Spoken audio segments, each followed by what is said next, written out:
Pada kali ini kita akan melanjutkan materi tentang hikayat dengan tema menyusuri nilai dalam cerita lintas zaman.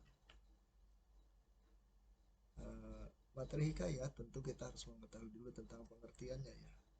Pengertian hikayat. Hikayat adalah suatu karya sastra lama berbentuk prosa dari Melayu yang berisi cerita, undang-undang dan silsilah yang bersifat rekaan, keagamaan, historis, biografis, atau gabungan dari sifat-sifat tersebut.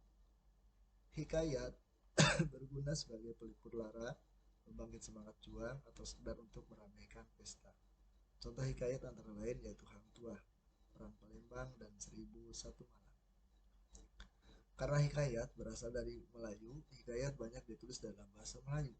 Kemudian, hikayat banyak melalui proses adaptasi dan terjemahan ke dalam bahasa Indonesia dengan tujuan agar pembaca dapat lebih memahami isi dari hikayat tersebut. Nah, sekarang masih lanjutan dari pengertian hikayat. Seperti yang sudah disebutkan, hikayat dapat berfungsi sebagai cerita penghibur atau pada masa itu disebut sebagai pelipur lara.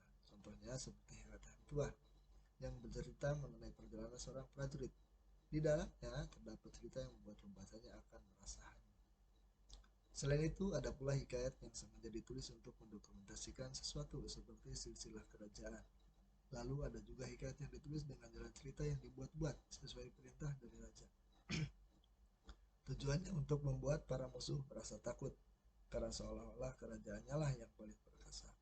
Hal ini juga dilakukan untuk menjaga kerajaannya dari serangan musuh. Nah, dalam semua teks itu ada nilai-nilai ya. Di antara nilai-nilai dalam hikayat adalah satu, nilai moral. Nilai moral merupakan nilai yang berkaitan dengan akhlak atau sikap buruk, baik dan buruk manusia. Hikayat banyak mengandung nilai moral yang dapat dijadikan cerminan untuk bersikap dalam kehidupan sehari-hari. Yang kedua, nilai dalam hikayat adalah nilai agama. Nilai agama merupakan nilai yang berkaitan dengan kepercayaan tokoh akan keberadaan Tuhan. Hikayat banyak mengajarkan nilai-nilai keagamaan yang dapat diterapkan dalam kehidupan untuk mempertebal iman. Yang ketiga adalah nilai sosial. Nilai sosial merupakan nilai yang berkaitan dengan relasi antar manusia. Melalui hikayat kita bisa banyak belajar mengenai nilai-nilai sosial yang dapat melatih kita menjadi manusia yang dapat bersosialisasi dengan sesama manusia lainnya dengan baik. Yang terakhir adalah nilai budaya. Nilai budaya merupakan nilai yang berkaitan dengan adat istiadat atau kebiasaan di suatu wilayah tertentu. Karena hikayat berasal dari Melayu, maka anak-anak sekalian kita bisa banyak belajar mengenai kebudayaan Melayu dengan membaca hikayat. Anak-anak sekalian, dalam hikayat itu memiliki karakteristik ya. Karakteristik yang paling menonjol adalah kemustahilan. Dari teks hikayat banyak mengandung kemustahilan, baik dari segi bahasa maupun dari segi cerita. Kemustahilan berarti hal yang tidak logis atau tidak dapat diterima nalar. Contohnya seperti bayi lahir disertai pedang dan panah. Contoh lainnya yaitu seorang putri yang keluar dari gendam. Berikutnya, karakteristik hikayat adalah anonim. Hikayat bersifat anonim, maksudnya adalah tidak diketahui secara jelas nama pencerita atau pengarang dari hikayat tersebut. Hal ini disebabkan karena tidak ada nama penulis yang jelas dalam hikayat tersebut. Cerita yang ditulis dalam hikayat pun disampaikan dari satu orang ke orang lain secara lisan. Karakteristik berikutnya adalah kesaktian.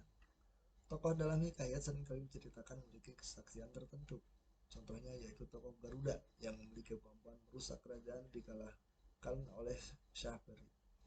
Lalu contoh lainnya yaitu raksasa yang memberi sarung kesaktian untuk mengubah bumi.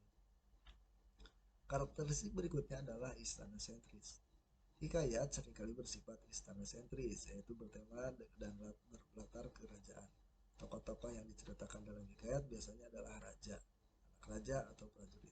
Selain itu, latar tempat yang digunakan adalah suatu negeri yang dipimpin oleh raja atau istana dalam suatu kerajaan.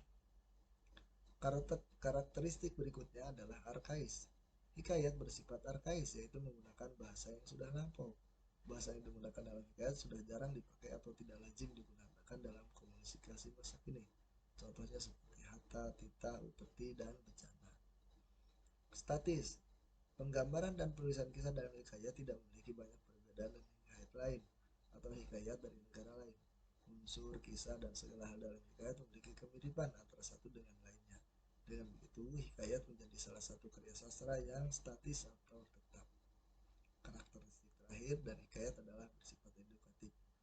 Walaupun bersifat mustahil, hikayat biasanya mengandung amanat baik yang dapat dijadikan pembelajaran bagi para pembacanya. Hikayat biasanya menanamkan unsur-unsur edukatif untuk melakukan kebaikan, tegak rasa terhadap sesama, saling menghargai, dan nilai-nilai kehidupan lainnya.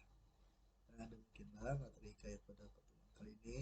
Semoga bermanfaat. Baik, diakhiri dengan ucapan salam. Wassalamualaikum warahmatullahi wabarakatuh.